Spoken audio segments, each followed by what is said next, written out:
तो क्या 2020 में ही बंगाल की ममता सरकार को 2021 की टेंशन होने लगी है? क्या ममता मौलवी और पंडितों के बीच उलझ कर रह गई है? ऐसा इसीलिए क्योंकि कुछ दिन पहले पंडितों के लिए हिंदू कार्ड खेलने वाली ममता सरकार ने आज बीजेपी के तर्पण कार्यक्रम को रोक दिया है। कोरोना का हवाला देकर बीजेपी नेताओं और कार्यकर्ताओं से ज्यादा पुलिस बल वहां पर तैनात कर दिए गए। इसीलिए अब बीजेपी ने ममता पर तुष्टीकरण की राजनीति का आरोप लगाया है।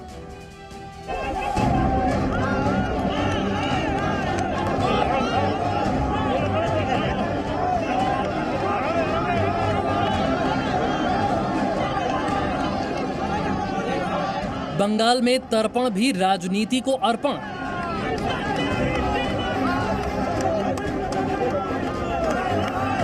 बीजेपी के पितरों से भी ममता को बैर।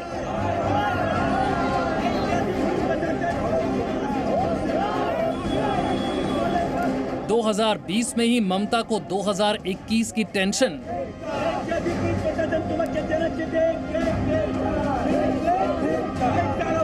पहले जय श्री राम पर जेल, अब तर्पण पर ब्रेक क्यों?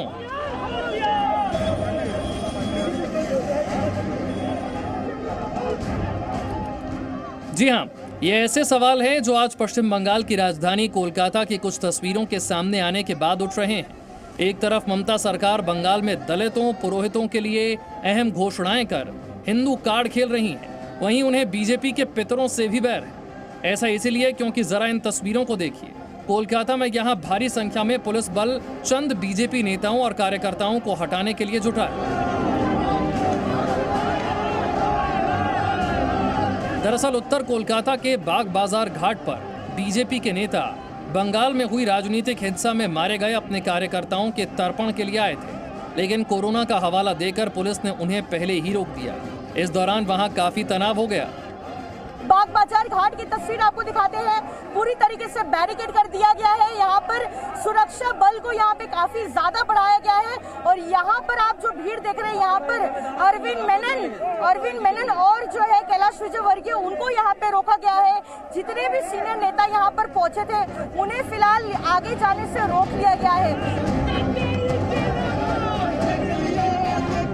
इस बीच बाग बाजार घाट के पास बीजेपी के महासचिव व प्रदेश बीजेपी के केंद्रीय प्रभारी कैलाश विजयवर्गीय, सह पर्यवेक्षक अरविंद मेनन, राष्ट्रीय सचिव राहुल सिन्हा, केंद्रीय कमेटी के सदस्य मुकुल रॉय समेत अन्य नेता पहुंचे और सड़क पर बैठकर धरना देना शुरू कर दिया, जिसके बाद तर्पण के लिए अड़े बीजेपी कार्यकर्ताओं को पुलिस ने गिरफ्तार भी कर लिया।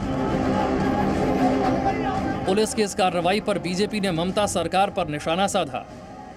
इस वर्ष लगभग 4000 सैनिकों ने अपने प्राणों की आहुति दी और बंगाल के अंदर लगभग 100 से ज़्यादा कार्यकर्ताओं की हत्या की गई। उन सब को हम तर्पण देना चाहते थे, उनके प्रति अपनी श्रद्धा सुमन अर्पित करना चाहते थे। और हिंदू शास्त्रों के अनुसार आज का दिन बड़ा महत्व का दिन है। आज अकाल मृत्यु जिनकी होती है उनको तर्पण दिया जाता है। इसमें परमिशन की भी कोई आवश्यकता नहीं, पर उसके बाद भी हमने परमिशन ली थी कि हम आ रहे हैं यहाँ पर, क्योंकि ममता जी की सरकार है। पर उन्होंने परमिशन भी नहीं दी, परमिशन कैंसिल भी नहीं की। अभी हम आए तो हमें तर्पण करने से रोका। बीजेपी नेताओं ने ममता सरकार पर हिंदू विरोधी होने का आरोप लगाया। बीजेपी के मुताबिक उन्होंने कोरोना के चलते पहले ही अपने कार्यक्रम को काफी छोटा रखा था। हिंसा में मारे गए बीजेपी कार्यकर्ताओं के 100 से ज्यादा परिवारों के बजाय सिर्फ 20 परिवारों को बुलाया गया। बावजूद इसके पुलिस ने उन्हें तर्पण से रोका। अब जो ममता बनर्जी जिन कार्यकर्ताओं की हत्या की गई, उनको न्याय देने की बजाय यदि उनको तर्पण के भी अधिकार से वंचित करती हैं, तो इसका साफ संकेत है कि वो हिटलर के आगे बढ़ रही है। वहीं बीजेपी के तर्पण कार्यक्रम को हर हाल में रोकने के लिए पुलिस ने कार्यक्रम के लिए बनाए गए तंबुओं को उखाड़ दिया और उसे वहां से हटाने लगे। बीजेपी नेता तर्पण के लिए गंगा घाट तक न जा पाएं, इसके लिए पुलिस ने बैरिकेडिंग कर दी। इस बात को लेकर काफी देर तक बीजेपी नेता और पुलिस के बीच नोकझोंक भी हुई। हालांकि इस पूरे विवाद के बीच बीजेपी ने हार नहीं मानी और पुलिस घेरे को चकमा देते हुए दूसरे घाट पर तर्पण को पूरा किया। बड़े जितने भी नेता हैं, कैलाश विजयवर्गीय बीजेपी के, अरविंद मेनन, मुकुल रॉय, ये सारे मौके पर पहुंचते हैं, बाग बाजार घाट पहुंचते हैं आज सुबह वो शहीद परिवार के साथ तर्पण देने के लिए। लेकिन पुलिस वहां पर एक घेरा लगाती है, बहुत बड़ी संख्या में वहां पे पुलिस बल को तैनात कर लिया जाता है। बाग बाजार घाट का जो एंट्री पॉइंट है उसे पूरी तरीके से बंद कर दिया जाता है, बैरिकेड लगा दिए जाते हैं और यहाँ पर ये कहते हैं कि उनके पास अनुमति नहीं है, लिहाजा वो तर्पण नहीं कर पाएंगे। कोलकाता से कैमरा पर्सन फेलिक्स चौकीनाथ के साथ पूजा मेहता, जी मीडिया। तो ये ममता सरकार की तुष्टीकरण की राजनीति का एक और चेहरा जो हम आपको दिखा रहे हैं। साथ ही हम आपको यहाँ पर यह भी बता दें कि जी न्यूज पर आप जो भी खबर देखते हैं वो तथ्यात्मक बिल्कुल सही होती है। हमारे रिपोर्टर मौके पर होते हैं जो आपको जांची परखी न्यूज, हम हवा हवाई कोई भी बात नहीं करते, यानी कि तथ्यों के आधार पर जी न्यूज पर आप खबरें देखते हैं और पूरी विश्वसनीयता के साथ। तो अब हम आपको ममता सरकार के कुछ ऐसे फैसलों के बारे में भी बताते हैं जो आपको ये समझाने में मदद करेंगे कि ममता कैसे तुष्टीकरण की राजनीति करती है और साथ ही वो फैसले ममता बनर्जी के हिंदू विरोधी एजेंडे की तस्दीक करते हैं।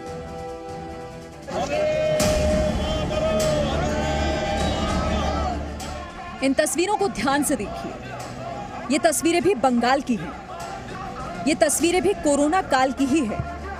आपको हैरानी होगी ये जानकर कि ये तस्वीरें सिर्फ 2 दिन पहले की हैं, जिसमें पश्चिम बंगाल के आसनसोल में बड़ी तादाद में टीएमसी कार्यकर्ता जीएसटी के मुद्दे पर केंद्र के खिलाफ प्रदर्शन में शामिल हुए। वहीं ये दूसरी तस्वीर आज की है जब बीजेपी ने बंगाल में हिंसा के दौरान मारे गए अपने कार्यकर्ताओं के लिए तर्पण कार्यक्रम की अनुमति मांगी तो उन्हें हिरासत में ले लिया गया। पुलिस की ओर से दलील दी गई कि कोरोना के बीच ऐसे कार्यक्रम की अनुमति नहीं दी जा सकती क्योंकि कोरोना काल में सोशल डिस्टेंसिंग का पालन करना जरूरी है। तो फिर टीएमसी ने ये रैली कैसे निकाली? क्या ममता सरकार को यहाँ कोरोना संकट नजर नहीं आया? या कोरोना के बहाने ममता राज्य में दोहरी नीति वाली राजनीति कर रही है? इसीलिए ये सवाल अब बार बार उठ रहे हैं कि बंगाल में अगर बीजेपी कुछ करे तो उसे कम्युनल और ममता दीदी करें तो सेक्युलर कैसे है? इन्हीं सवालों में फंसी ममता पर बीजेपी ने मुस्लिम तुष्टीकरण का आरोप लगाया है। इसके पीछे बड़ी वजह ममता के वो फैसले हैं जो हिंदुओं के विरोध में ममता की तुष्टीकरण की राजनीति के सबूत देते हैं। अक्टूबर 2015 में दुर्गा विसर्जन पर रोक लगाई और वजह मुहर्रम। अक्टूबर 2016 में दुर्गा विसर्जन पर फिर से रोक, वजह मुहर्रम। जनवरी 2017 में मकर संक्रांति पर आरएसएस की सभा पर रोक लगाई। अप्रैल 2017 में दक्षिण दमदम में रामनवमी पर रोक लगाई, हालांकि कोर्ट का स्टे। अप्रैल 2017 में हनुमान जयंती के शांतिपूर्ण जुलूस में लाठीचार्ज हुआ। अगस्त 2017 में शाम 6 बजे तक ही दुर्गा विसर्जन का फैसला लिया गया, वजह मुहर्रम। फरवरी 2018 में बंगाल में आरएसएस के 125 स्कूलों को बंद करने का फैसला लिया। फिर जून 2019 में जय श्री राम नारे पर ममता बनर्जी भड़क गईं। 5 अगस्त 2020 को राम जन्मभूमि पूजन के दिन लॉकडाउन का ऐलान कर दिया। तो ऐसे में सवाल यही है कि क्या ममता बनर्जी को ऐसा लग रहा है कि वो तुष्टीकरण नहीं करेंगी तो 2021 का रण हार जाएंगी?